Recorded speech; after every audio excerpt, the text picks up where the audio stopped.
Halo sahabat belajar semua, kita bertemu kembali pada video pembelajaran kali ini. Kita akan belajar apa ya? Mari kita saksikan cuplikan video berikut.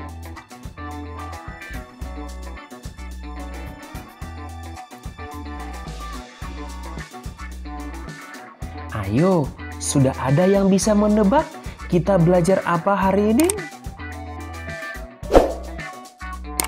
Ya, kalian benar. Kita akan belajar IPS kelas 8 masih bersama saya, Pak Guru Romulus Butar-Butar. Lalu, apa ya materi kita hari ini? Sudah ada yang bisa menjawab? Ya, pada video kali ini kita akan belajar redistribusi pendapatan.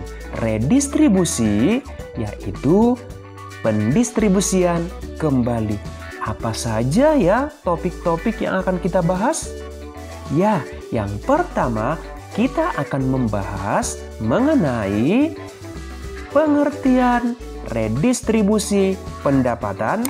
Yang kedua, program redistribusi pendapatan. Dan yang ketiga adalah alternatif praktik distribusi pendapatan.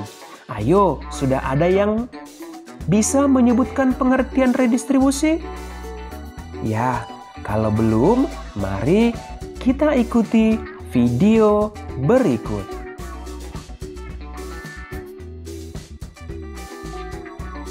Redistribusi pendapatan adalah pendistribusian kembali pendapatan masyarakat kelompok kaya kepada kelompok miskin.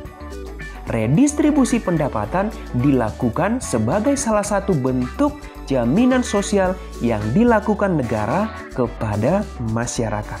Jaminan sosial bukanlah pengeluaran publik yang sia-sia ya, melainkan sebuah bentuk investasi sosial yang menguntungkan dalam jangka panjang yang dilandasi dua pilar utama, yakni redistribusi pendapatan dan solidaritas sosial.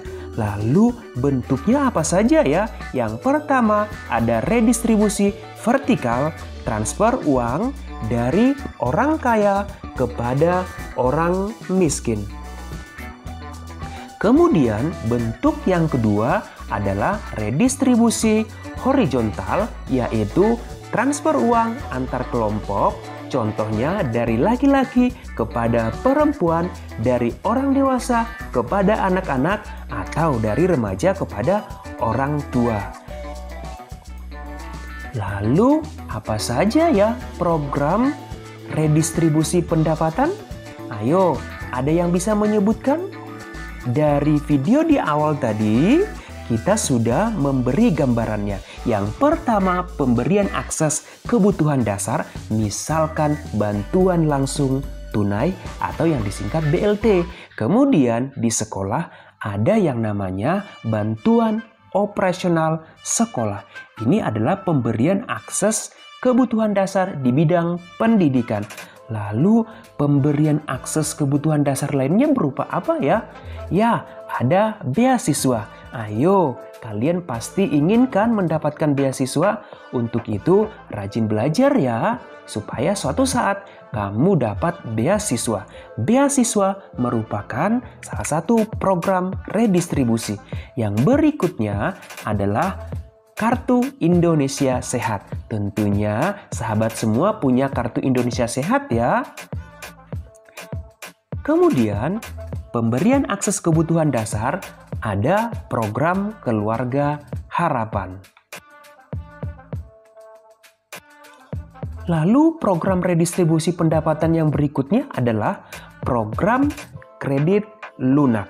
Kebijakan ini tentunya merupakan angin segar yang sudah lama ditunggu oleh masyarakat, khususnya usaha mikro dan usaha kecil.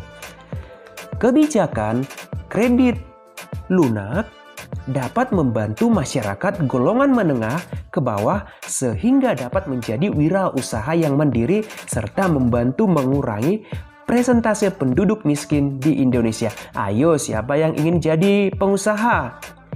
Program yang berikutnya adalah pengembangan usaha kecil atau industri kecil. Upaya pemerintah dalam melaksanakan pemberdayaan usaha kecil melalui program Nasional Pemberdayaan Masyarakat Mandiri Pedesaan atau dulu disebut PNPM Mandiri. Pemerintah selalu berusaha membantu dan mengembangkan usaha kecil atau industri kecil. Tahukah kamu, usaha kecil ini salah satu menopang perekonomian Indonesia. Lalu program redistribusi pendapatan yang berikutnya adalah CSR. Ayo, ada yang tahu apa itu CSR? Ya, CSR merupakan singkatan dari Corporate Social Responsibility. Ini diharapkan golongan masyarakat bawah, buruh dan usaha-usaha bisa mendapatkan kesempatan untuk ikut dalam kegiatan ekonomi produktif secara keseluruhan. Bukan hanya segelintir pengusaha yang mendapat perlakuan khusus. Pemerintah harus mampu bekerja sama dengan swasta lokal asing untuk menjalankan program CSR tersebut. Program redistribusi pendapatan yang berikutnya adalah pemerintah mewujudkan kebijakan penegakan hukum dan keadilan ekonomi. Tentunya kalian pernah dengarkan ada tenaga kerja Indonesia yang diancam hukuman mati di negara lain? Ya, di sini pemerintah hadir untuk mewujudkan, memberikan bantuan hukum kepada masyarakat Indonesia tersebut. Hukum dan keadilan ekonomi yang tidak mendiskriminasikan golongan miskin merupakan modal awal sehingga kebijakan redistribusi yang diambil pemerintah menjadi efektif untuk mengurangi atau bahkan menghilangkan ketimpangan pendapatan yang ada di Indonesia. Begitu ya mengenai program pemerintah dalam mewujudkan kebijakan penegakan hukum dan keadilan ekonomi. Lalu alternatif praktik distribusi yang lain apa ya? Ayo, masih penasaran kan? Yuk kita lihat beberapa alternatif praktik redistribusi pendapatan. Yang kita amati di video ini adalah pemberian subsidi bahan bakar minyak ataupun gas 3 kg. Kemudian ada pemberian subsidi listrik, pemberian subsidi perumahan rakyat, kemudian pemberian subsidi gas 3 kg untuk masyarakat miskin. Kemudian alternatif yang berikutnya adalah pengenaan pajak. Misalkan ada pajak bumi dan bangunan, kemudian ada pajak kendaraan bermotor. Ayo, siapa yang punya sepeda motor atau mobil? Ayo, kamu pasti bayar pajak ya. Pajak yang diterima pemerintah digunakan untuk membiayai pembangunan dan hasil pembangunan inilah yang akan kembali ke rakyat. Demikian pembelajaran kita mengenai redistribusi pendapatan. Semoga kamu paham ya. Kalau belum paham, boleh buat pertanyaan di kolom komentar channel berikut. Sampai di sini pembelajaran kita hari ini.